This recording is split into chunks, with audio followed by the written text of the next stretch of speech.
This conference will now be recorded.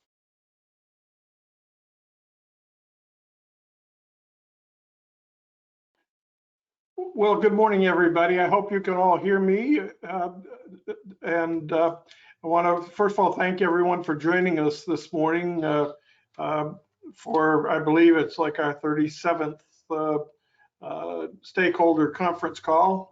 For those of you who don't know who I am, I'm Wayne Mitchell, the president of the Chamber of Commerce here in Nacogdoches. And it's a pleasure to have all you folks on board this morning. I do want to remind you of a couple of things. First of all, I respectfully ask if you put your phones on mute so that until we get to the questions and answers, and we appreciate that very much. The other thing is I want to remind you that the media is participating on this call as well. These calls have generated about over 90 stories, I believe, at this point in printed broadcast media. So you can anticipate that some of what is being said here today will be either in print or in broadcast media in the next few days. I'm going to, first of all, start by saying that, you know, everyone on this call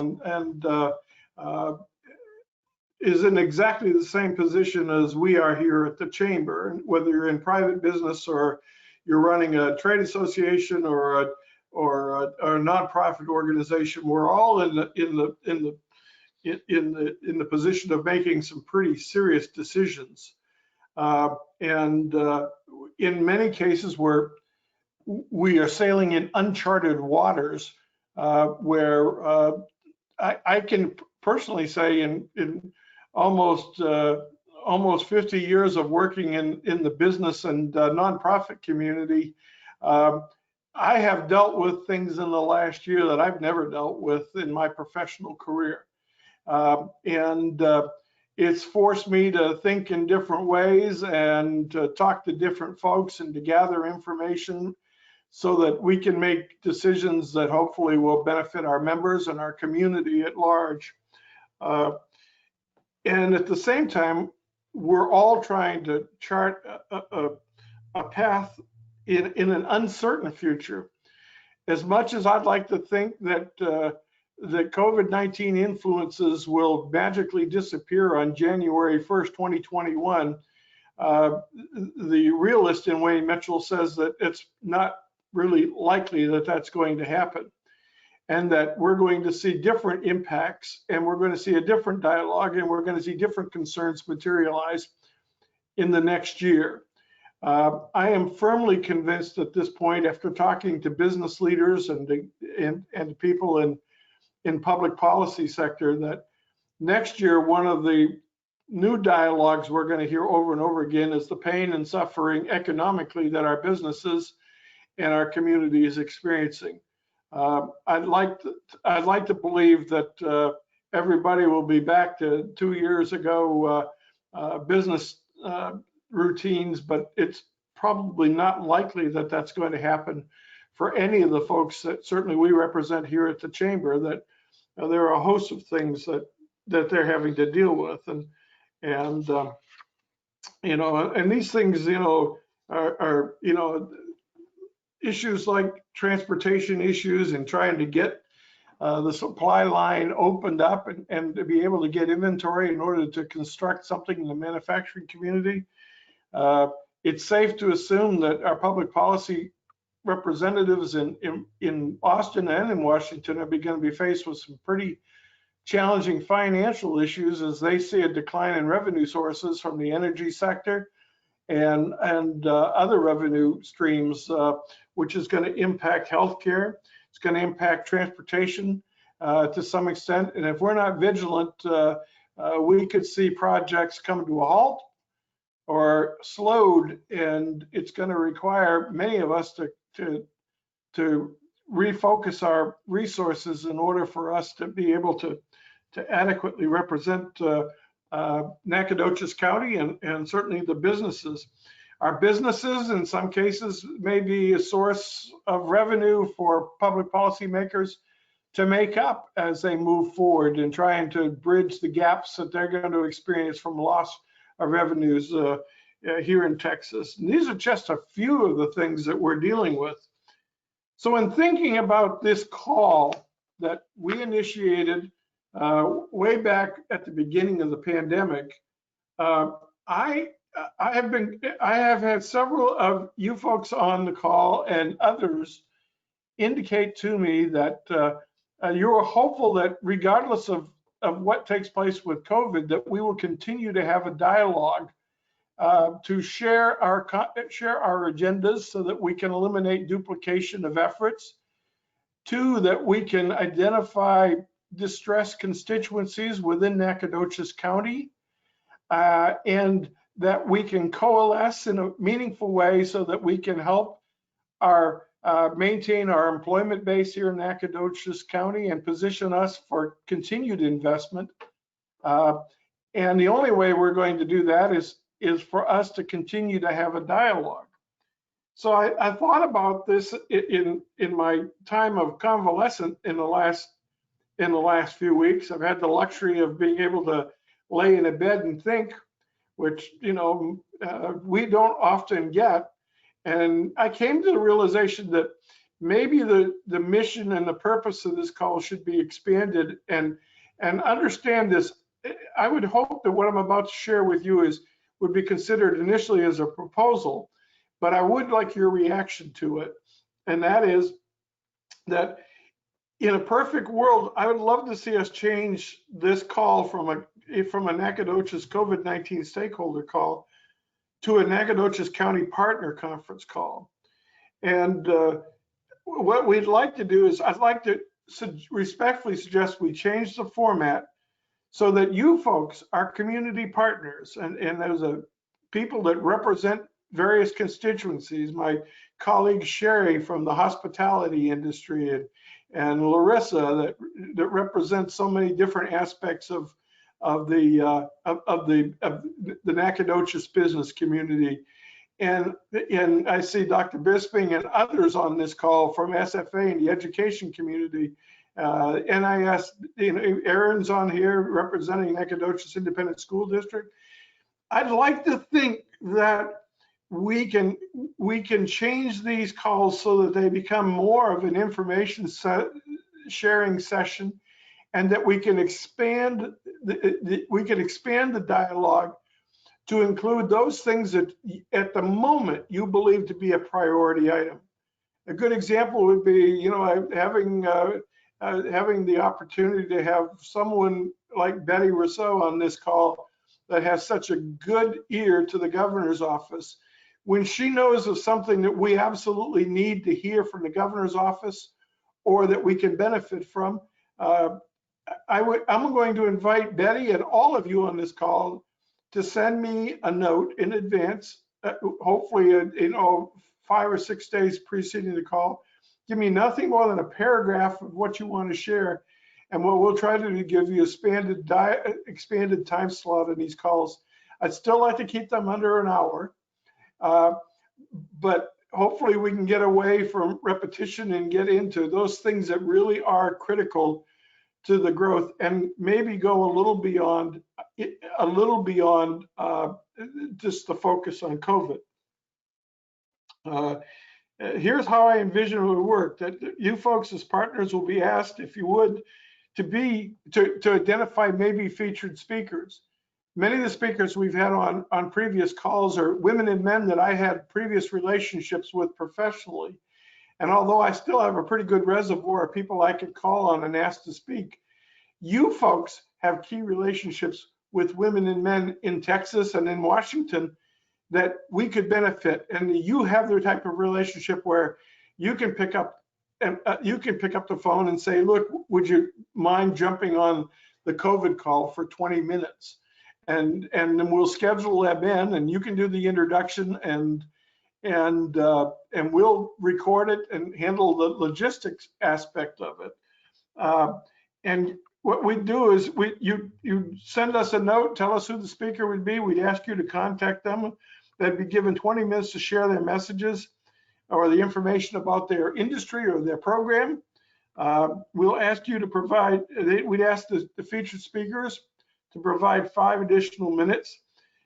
Also, we're going to ask you folks as individuals, if you've got a major program or issue that you'd like to suggest as a future program, I'm going to ask you folks to bring that to us as well. And provide 5 minutes for additional for Q&A. The calls will continue to provide 5 minutes for the various partners to provide information on a weekly basis of calls. So those of you that have been routinely on the agendas will continue to be on the agendas.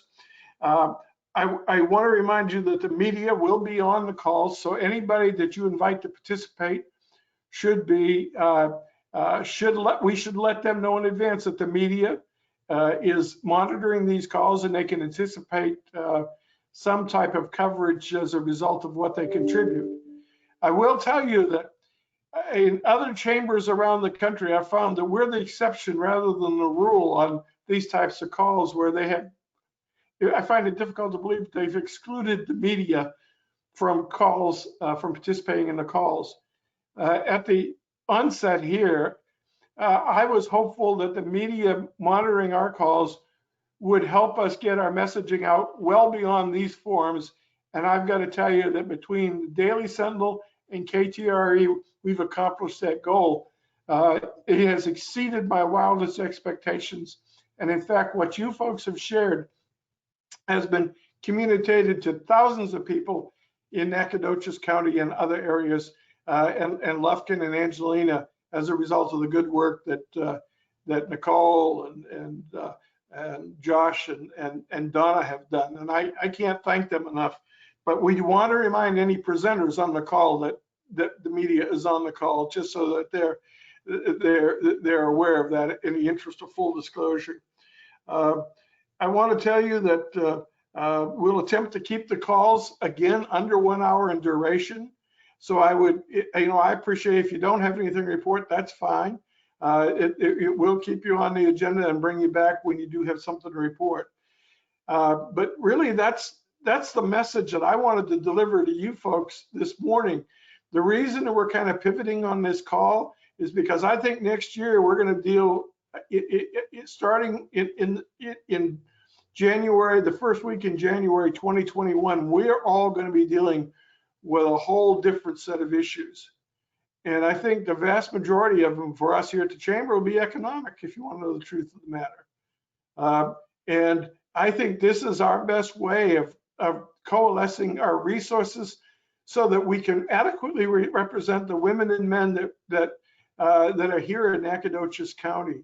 And the best way we can do that is not duplicate each other's efforts, not be unaware of initiatives, and to find out if we hear of a constituency that needs some help, that we can mobilize our resources in order to help these folks navigate these difficult times. I'm going to stop here. I'm a big boy. You can't hurt my feelings by challenging anything I've said. I'm going to throw it open to other ideas. And if you hear silence on my end, it's probably because I'm taking notes. But having said that, I'm going to throw it open to you folks for your reaction to this approach. Just unmute your microphone and speak, please. Anyone who wants to talk.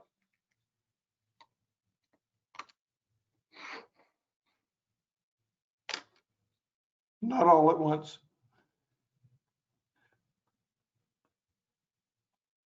Gary Lee, you're on the call. You must have an opinion. I'll say something, Wayne.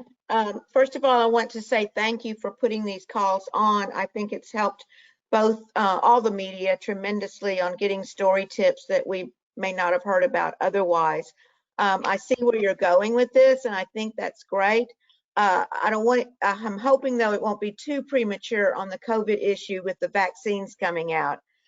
We really want to keep a pulse on what's happening there and who's administering them, who's using them, who's taking them. So if we could, even through latter part of December, first part of January, maybe the first quarter, still realize that there's going to be a lot of new news on this COVID issue. That's my 2 bits. Just wanted to say that I think that it's still going to be very much an issue.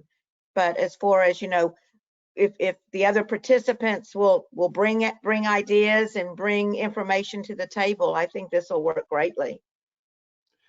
And Donna, I did not mean to imply that we would ignore that issue. I agree with you completely.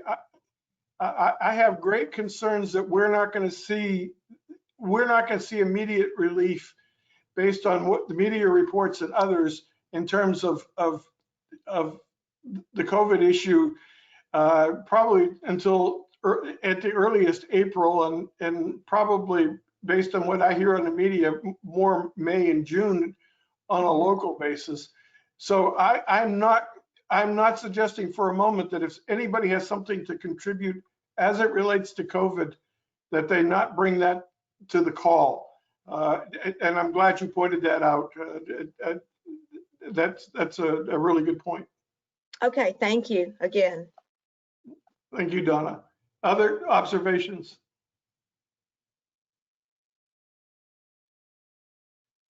Sherry, are we headed in the right direction as it relates to the hospitality industry?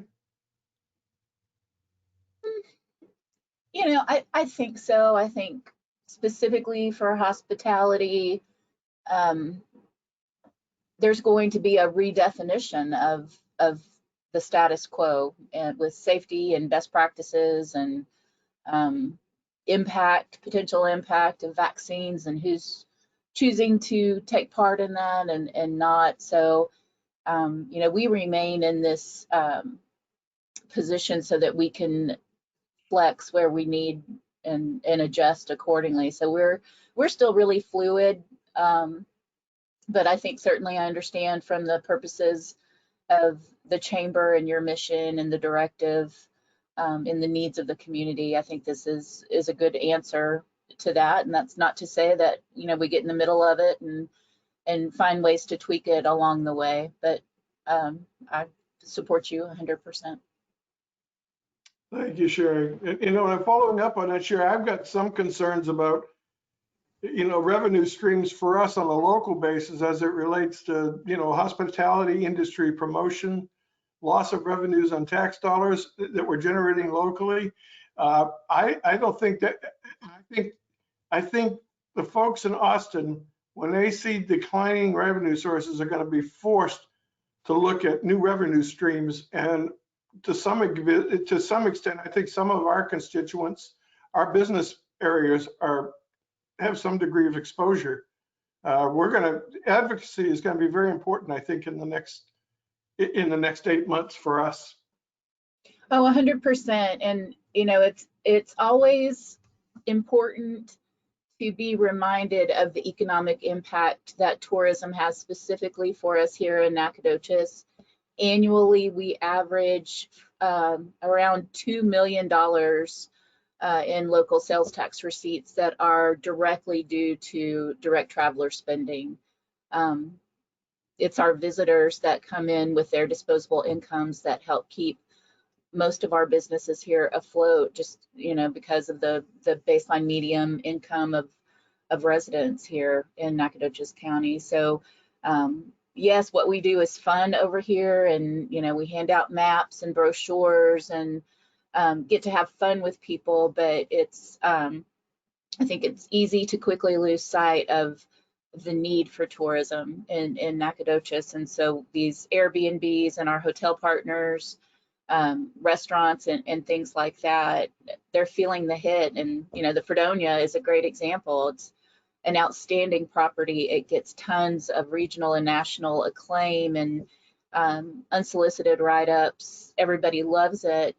And certainly they're a stalwart here in the community when it comes to having meetings. But, you know, this holiday season, the number of companies that are choosing and electing not to have their holiday parties at the Fredonia, that impacts the people that are making the food and serving the food and setting up and breaking down. So it's certainly a ripple effect that we need to be mindful of moving forward, that even though it feels like we're doing better, that is not without great loss. Thank you, Sherry. Does anyone else have any suggestions on other folks that should be represented on these calls that are not currently participating?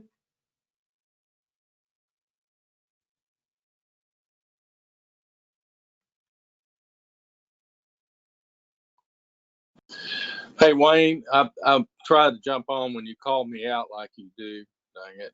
But I wanted to let you know how important this call is to, of course, United Way, but many of our agencies, whether they're funded agencies or not, funded by us, because it's we're experiencing a lot of pressure in terms of people out of work, people needing food, all of these kind of things. And one of the things I hope we do is invite agency leaders from time to time that need exposure, need support, need have incredible pressures to come to the table, and if not, give a brief report, be a lead report. And we'll do a better job, I think, this coming year after we kind of see what it looks like of identifying people statewide and otherwise that you may have some interest in, you all may have some interest in hearing from. Thank you, Gary Lee. And I'm hopeful that, you know, the folks on this call, I just want to reemphasize, if you know of, if you choose not to be a presenter on a particular issue or challenge or opportunity in a future call, if you can identify a woman or man within your industry or your association or business group that you think would bring a unique perspective to us, I would respectfully suggest that you bring that person forward if you can. Wayne, you know, many of the folks, as I indicated previously, that have been in the calls are former colleagues of mine in Washington or New England or something. And I find in 80% of the people I contacted, there was an enormous willingness right now to participate, especially the people in Washington, because they feel right now isolated. They can't get out of their offices. And so when they find when they have an invitation to join the call, there's a real strong willingness to participate. So I'm going to suggest that if you've got some folks within your industry that, you know, please do that. And I think that's great. And thank you, Gary Lee, for that as well. So my sense is in this conversation that you folks, that everybody agrees that this pivot with the call is agreeable to everybody. Wayne, Erin Wyndham here. I like the idea of the call being more local,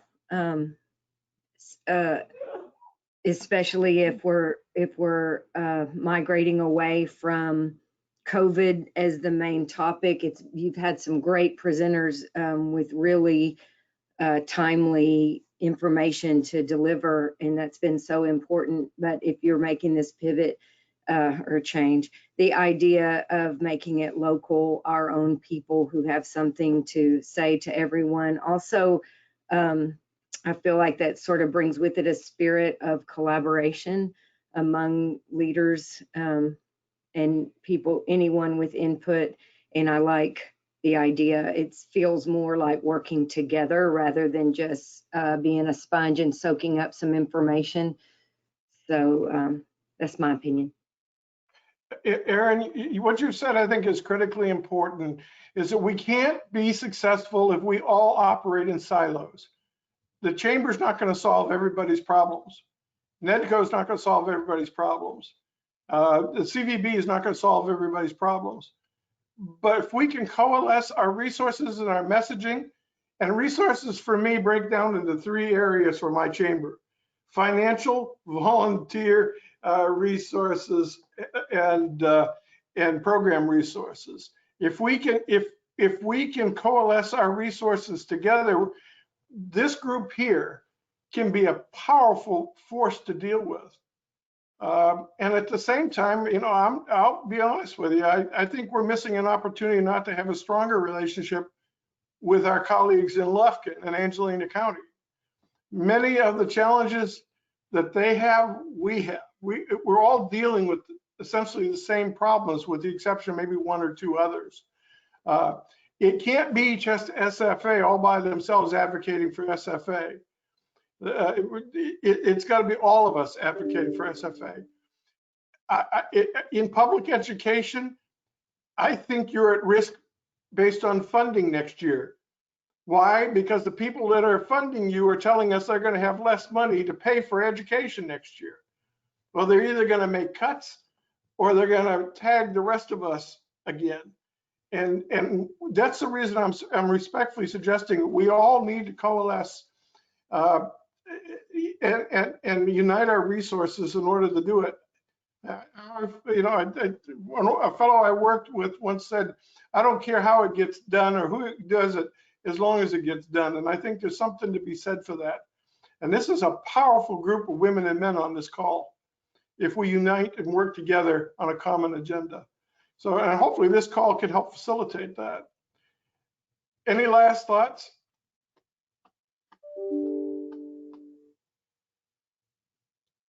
Just Well, please don't use the word pivot. I'm sick of that word. Thank you very much.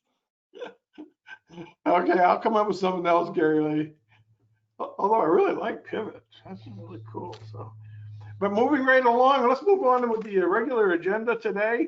Would you please, I believe that the president and CEO of the Nacogdoches Economic Development Corporation is on the call. Would you welcome Larissa Philpott, please? I am. Hello, Wayne. Gotta scoot over and get my notes here. We are ending the year on, I'm hoping, some positive notes. The city's sales tax collections, without the month of December in yet, we will get December's report tomorrow, which reflects October's sales. Even without that, we are really close to our total collections for all of last year. So that's really good news for our retailers. We're very, very pleased with those sales tax numbers. On the flip side of that, our manufacturers that have kind of a global presence, unfortunately, are struggling. So you might keep that in mind as you work with those manufacturers.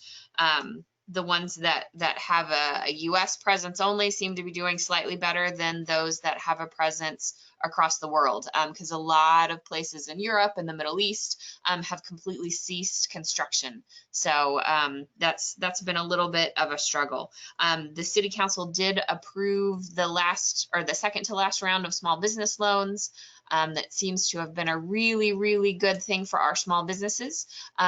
We are going to clean up with just a couple more at the city council meeting next week. And then we are paying very close attention to what the federal stimulus bill is. I've heard that they could possibly have that decided by the end of this week. I think Congress is ready to go home and celebrate the holidays, and they kind of can't really do that till they figure out this next round of stimulus. So we will keep an eye on that and certainly be prepared to help our small businesses respond to that, whatever stimulus that comes out of the feds at the end of the week. Thank you, Wayne. Thank you, Larissa, and I appreciate that information. Larissa, are you hearing any challenges in the supply chain? I've heard several businesses indicated they're still waiting for, they're having transportation and or inventory issues. I've heard a lot of problems with shipping. Part of the reason why our sales tax is so good is folks didn't drive to Houston and Dallas and Tyler. They stayed home and they shopped locally and they ordered online. So our shipping has just become so much larger than even it was this time last year. And that affects the entire supply chain. If UPS suddenly hires 10,000 new truck drivers, that means that Pilgrim's Pride can't also hire those truck drivers. And so that's where a little bit of the supply chain is. It's in literally moving the goods, because we're just moving so much through just consumer shipping at this point. But otherwise, it also has to do with where shutdowns are happening. We've got so much labor in the Middle East and in Asia, and those countries can be on such a strict lockdown from time to time. It's unpredictable. And so I think that's part of the problem too, is we, as a country, have been operating on, and I forget the exact term, but it's essentially last minute processing. So, you know, I don't buy 6 months worth of materials. I buy 2 weeks worth of materials and then constantly refill that. Well, that is just, it's unpredictable and it's impossible to use that method. And so that's interrupting a lot of the way these manufacturers are doing business. They're having to revamp their processing. Thank you, Larissa. I appreciate that. I'm pleased to welcome our Nacogdoches City Manager. Would you say hello to Mario Canizares, please? Good morning, Mr. Canizares. Hey, good morning, Wayne. Good morning, everyone. Real quick update. City Council meets tonight in executive session. Should be hopefully a quick meeting to look at interim city attorney services. As you all know, Jeff Davis will be leaving the city at the end of the calendar year. And so we're going to be needing legal representation. So they'll be discussing that tonight. And then we'll be resuming the city attorney search started the first of the calendar year. The other thing is last Tuesday, the City Council approved the city's legislative agenda / program for the upcoming legislative session. And so that was done last Tuesday. And Wayne, I believe that we have a meeting later this week to discuss that and see how the city, certainly the city and the chamber can work together as we approach the new legislative session, not knowing where things will be going as far as in-person visits, but certainly we can work together to make sure that whatever visits we do make, whether they're in person or virtual, are definitely worthwhile. So look forward to that discussion with the chamber and making sure that we can work together to make it a good experience. And that's all I got. Thank you, Mary. I appreciate that. And I asked Dr. Brown if at some point, I noticed he's on the call too, if he could get me a sense of what the SFA objectives are for the session as well, and so that we can see how we can integrate them into our objectives. So I appreciate that. Thank you, sir. You're very welcome. Representing the hospitality industry, the Nacogdoches Convention Business Bureau, would you say hello to the CEO, please, Sherry Morgan? Good morning again, friends. As reported last week, our hotel occupancy for the month of October, which is the most recent numbers we have, was down from what we saw in 2019 by 19.1%. So for the year, we're down just a little over 22% over last year. And also as a reminder, rarely, if ever, are we at 100% occupancy. Typically, a good occupancy rate in the industry would be like 67 or 70%. So we're still struggling, but we are doing better than most destinations. So that is very good news. Our foot traffic and day travel continues to grow steadily. Just yesterday, we entertained a very merry group of senior citizens out on a day trip, and they, along with our other visitors, are really enjoying our Christmas tree displays that are all up. Thank you again to our creative and generous, awesome tree sponsors for helping us bring so much joy to so many. The Burt Rees Christmas Lighting Extravaganza is up and running with expanded categories. So now there's a place for everyone to participate. Just a little background information. Burt Rees was a longtime Nacogdoches resident and SFA professor. He, along with his wife, owned Rees Jewelers, which is located downtown. And he loved Christmas and always decorated his house, and sort of unofficially, I was talking to his daughter Shay, he would find out that he won the Christmas competition from the Daily Sentinel just by looking at the paper. He did it just because he loved it. He never did it for a prize. He sadly is no longer with us, but his memory remains alive with this Christmas tree light or Christmas lighting contest that's now in its 10th year. So we've partnered with Rees Jewelers to sort of give it some more oomph and help flip the switch on this year where we're not seeing a Christmas parade, and provide to the community lights from individuals and businesses. Our new categories are People's Choice, theatrically themed, totally traditional, company, business display, creative genius, beyond amazing balconies, magical mailboxes, and gorgeous garages. So even if you can only decorate your mailbox, we're really wanting a lot of community buy-in with this to see, to see how many people we can get to participate. So whether you rent or you own, if you have a big budget or a small budget, there really is a place for everybody in the competition. So the judging is set to be on December 21st, and the winners will be announced on the 23rd in the Daily Sentinel. Right now, we are trying to pull together some prize packages for the winners. So if you or your business would like to contribute, please contact Joanna Temple in our office. So far, Red House Winery is providing a basket. Napa Valley is providing some merchandise. We have a couple of dinners from Clear Springs or Annie Pastas. We're looking for people to participate at home and business. Add any gift card or store credit to our winners in the 8 categories, and we will help promote you on our social media pages as well as at our drive-in movies. There'll be little commercial spots there. So lots of opportunities to engage with that program to help us usher in and marshal in the holiday season and keep the Christmas spirit alive. It's not too late to submit your love letter to NAC. We are still looking for those. Speaking of the drive-in movies, we want to thank those that did come out this last Saturday to watch A Nightmare Before Christmas. This Saturday, we will continue our Christmas drive-in movie series by showing the perennial holiday classic, Die Hard. Yippee-ki-yay. Remember to buy your tickets in advance so that we can remain in compliance with social distancing. The cost is $20 per car. As many people as you have seatbelts for.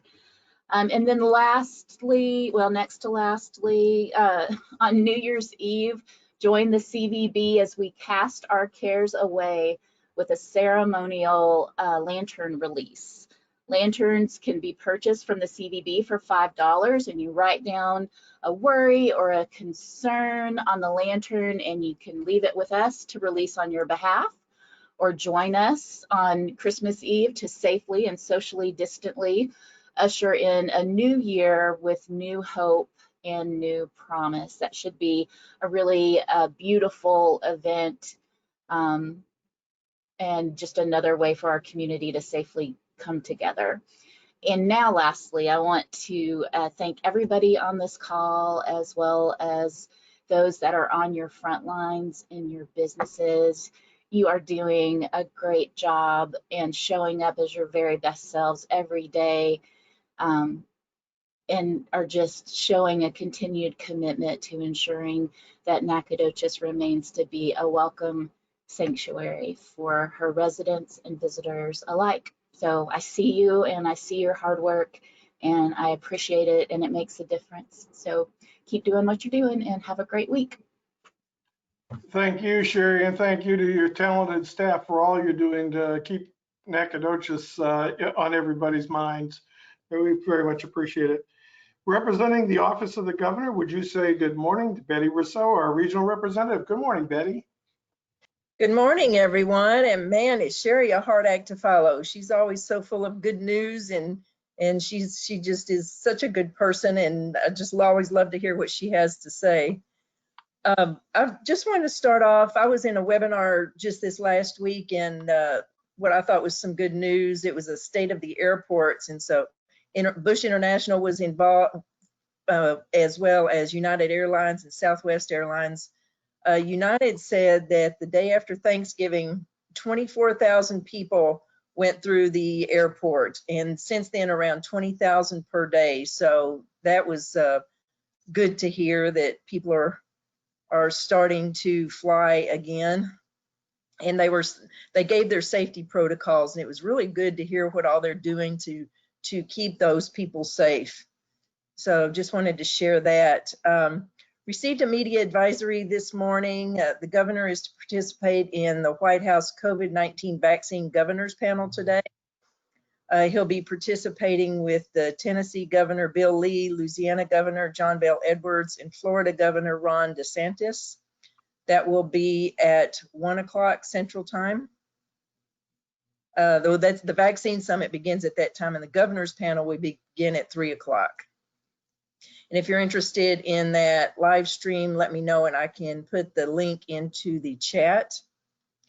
The governor, Texas Department of Emergency Management, launched COVID-19 rapid testing pilot program for frontline workers of small businesses. They launched the program at for Texas small businesses, and this program will help small businesses throughout the state conduct rapid tests on employees to mitigate the spread of COVID-19. They're working through local chambers of commerce, and our division held a phone call with the chambers in some of the hardest hit areas, or some of the places where the surges are right now, to talk to them about this, and the chambers will help distribute those rapid tests to those small businesses. Right at the beginning, the chambers include Amarillo, Edinburgh, El Paso, Laredo, and Lubbock, and they will expand from there and go to different chambers to distribute more of these tests. And that's it for me today. I appreciate it as always. Thank you, and it's always good to see everyone. Thank you, Betty. We appreciate that. I do want to let you folks know that we've been notified by the Texas Association of Business that there'll be a TexBiz talk with Lieutenant Governor Dan Patrick on the 87th legislative session, which will take place on Monday, November 14th. I'll add that to the chat section for you folks.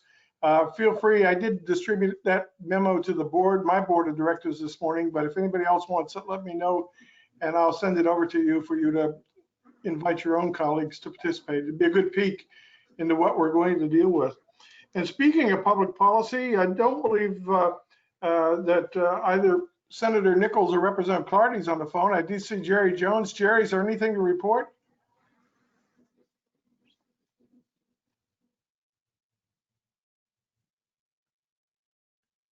I don't hear you right now, Jerry. Well, if Jerry gets sound, we'll come back to her in just a minute. So I'm pleased to welcome for the first time Jessica Sowell, who will give us the report on COVID trends here in Nacogdoches. Good morning, Jessica. Good morning. I know many of y'all know me, but just introduce myself real fast. I am Jessica Sowell. I'm the Historic Sites and Main Street Manager for the city.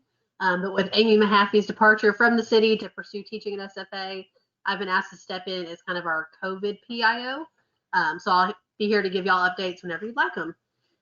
So we are seeing a moderate uptick in cases, which we expected right after Thanksgiving. We encouraged everybody to social distance, stay within their bubble, but of course some people still celebrated, which we understand. So we are seeing that moderate uptick in cases. That will probably continue throughout this week as we see kind of the 2-week curve, which we normally do after big social gatherings. We had 0 cases reported today, 20 cases reported yesterday, with a total of 102 active estimated right now. So that's where we are in case count. One good thing that's coming up pretty soon is we are going to have free drive-through testing this Friday the 11th and Friday December 18th at the Nacogdoches Expo Center. That will be from 8 a.m. to 4 p.m. At the Expo Center. There is an option to pre-register online, which we will release the details for that on Thursday, or you can register at the site when you get there.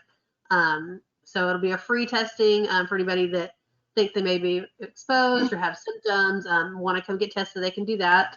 And we'll have those details available on the City of Nacogdoches Facebook page or the Nacogdoches County Emergency Management page. So that's where we are right now. Thank you, Jessica. Jessica, any sense on the hospitalizations right now on the percentage? As of last Friday, which is the last report I got from our fire chief, we were at 13.9%.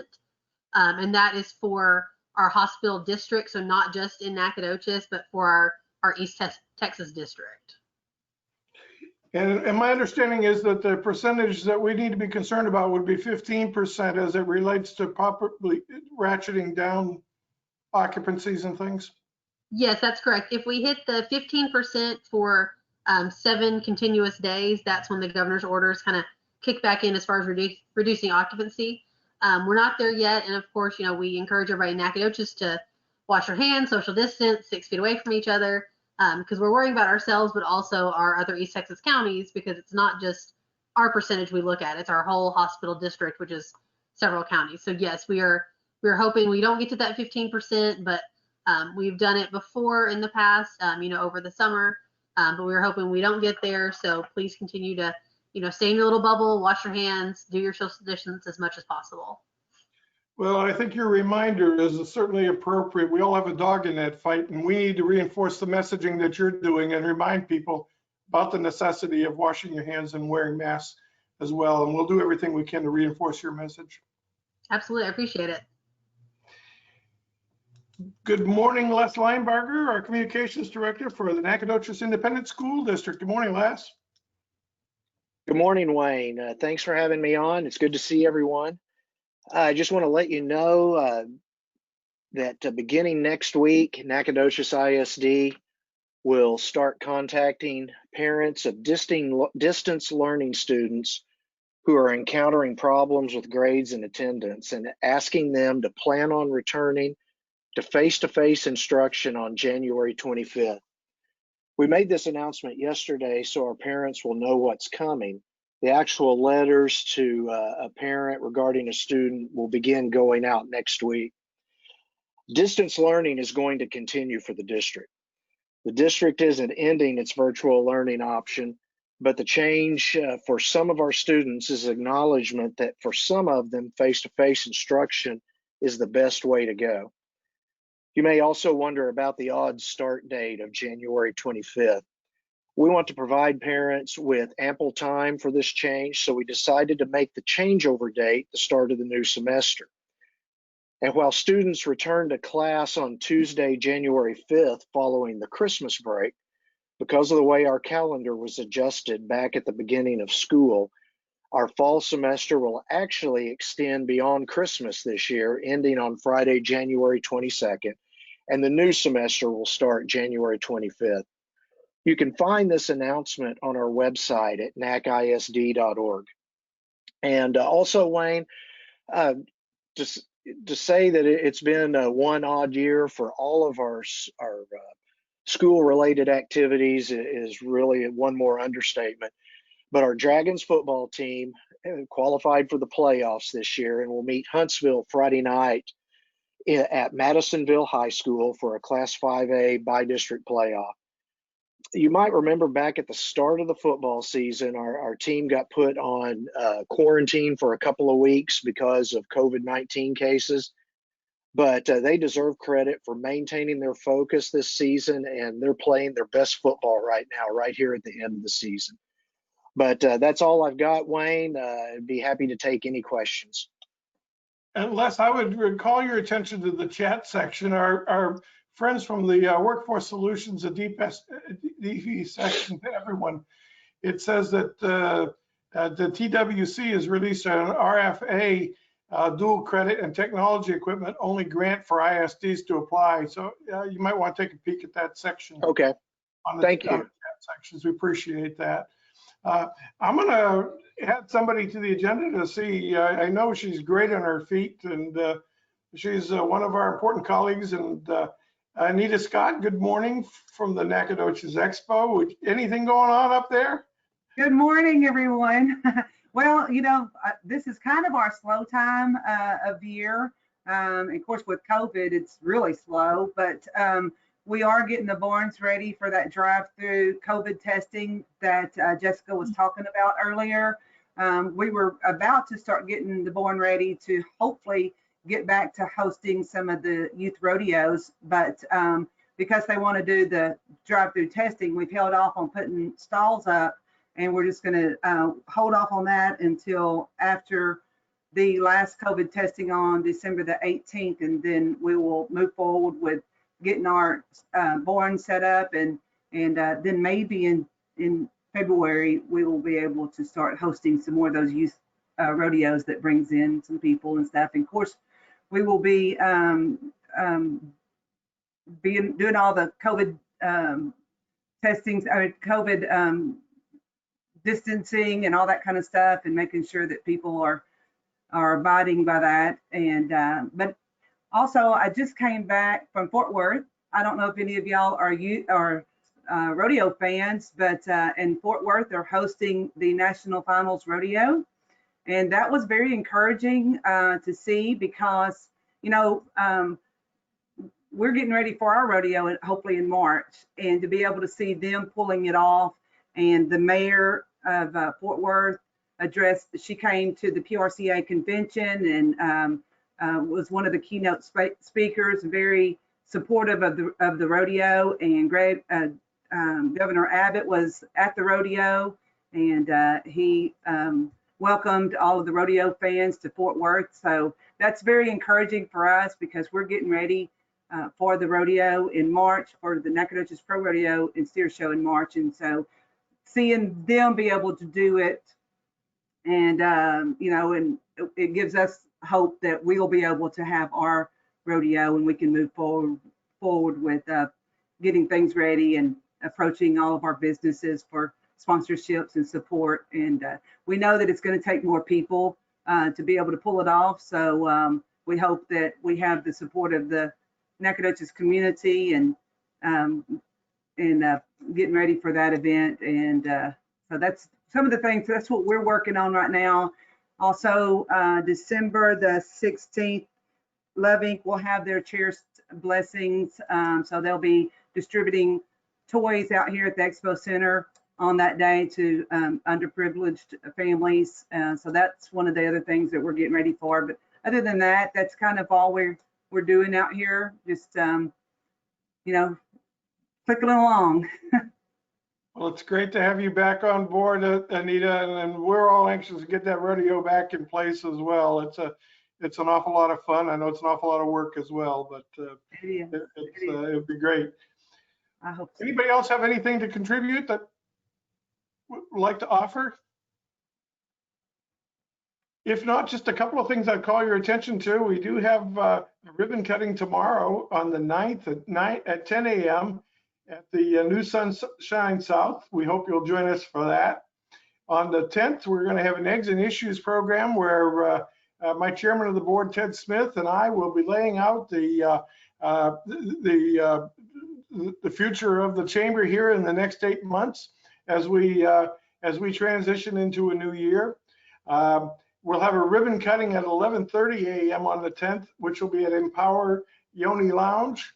And then at 5:30, I hope you'll all join us over at NAC Space for a COVID compliant live after 5, first one we've had in a long time.